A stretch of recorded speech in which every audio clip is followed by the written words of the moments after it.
Hydraulic breaks कर दिया। ये हाइड्रोलिक ब्रेक्स अपने, ठीक है। ये हाइड्रोलिक ब्रेक्स जितने भी बड़े बड़े व्हीकल्स रहते हैं, जो ज़्यादा भारी व्हीकल्स रहते हैं, उनमें यूज़ किया जाता है। अब इस गाड़ी में क्यों यूज़ किया गया है? क्योंकि ये गाड़ी जो है ज़्यादा पावरफुल है, 125 सीसी की बाइक है और इसमें वज़न भी ज़्यादा है, तो ये ज़्यादा पोटेंशियल लेके चलती है।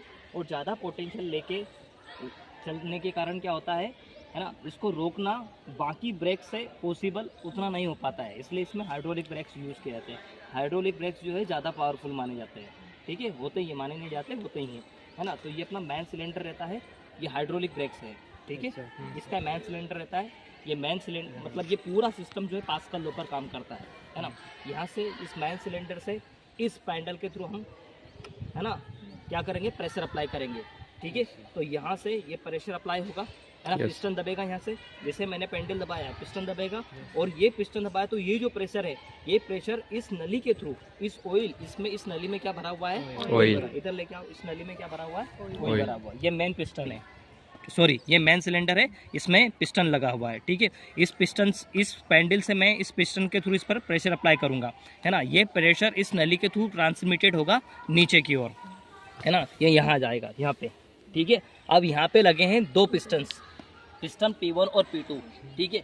ये दोनों पिस्टन P1 और P2, है ना, जैसे अपन ने यहाँ से ट्रांसमिट किया उस प्रेशर को, तो वो प्रेशर ट्रांसमिट होगा उन पिस्टन P1 और P2 पर। वो P1 और P2 जो पिस्टन हैं, वो पिस्टन उन ब्रेक शूज़ पर अप्लाई करेंगे प्रेशर, ठीक है। तो ब्रेक शूज़ क्या करेंगे, इस रिम से चिपकेंगे, ये जो रिम है ना, इससे चिपकेंगे, और इससे चिपकेंगे तो इस पहिए को रोकने का प्रयास करेंगे। उठाओ ना जरा इसको, देखो इसको घुमाओ, वजन देख रहा हूँ, इसको घुमाओ। अब ये घूम रहा है, अब जैसे अपने इसको पेंडल अप्लाई करेंगे, है ना, तो ये देखो, ये यहाँ से यहाँ तक अप्लाई हुआ और ये रुक गया, ओके। अब इसको घुमाने का प्रयास करो आप, नहीं घूमेगा, वजन देख रहा है ना, ये नहीं घूमेगा। क्यों नहीं घूमेगा? क्योंकि मैंने यहाँ पे इस पर प्रेशर अप्लाई करके रखा हुआ है ना। यहाँ से जो प्रेशर मैंने ट्रांसमिट किया है, वो प्रेशर, है ना, उन दोनों पिस्टन P1 और P2 पर बढ़ चुका है, डिस्ट्रीब्यूट हो चुका है।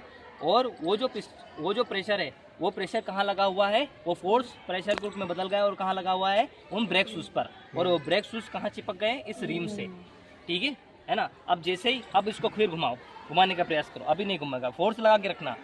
जैसे मैं इसको रिलीज करूँगा तो ये ब्रेक शूज़ वापस आ जाएंगे, है ना, वापस रिटर्न हो जाएंगे। देखो ये रिलीज किया, ये घूमने लगता, ठीक है ना। तो इसमें एक स्प्रिंग लगी रहती है जो उन ब्रेक शूज़ से चिपकी हुई रहती है, लगी हुई अटैच रहती है। तो जैसे मैं इस पैडल को रिलीज़ करूँगा, वापस वो स्प्रिंग उन ब्रेक शूज़ को खींच लेगी, ठीक है, और इस पहिए को रिलीज़ कर देगी, इस व्हीकल को, इस रिम को रिलीज़ कर देगी, और हमारी गाड़ी फिर से चलने के लिए तैयार हो जाएगी। तो ये सारा सिस्टम ये हाइड्रोलिक ब्रेक से है, और ये हाइड्रोलिक ब्रेक किस सिस्टम पर काम करता है, पास्कल लॉ पर काम करता है, ठीक है।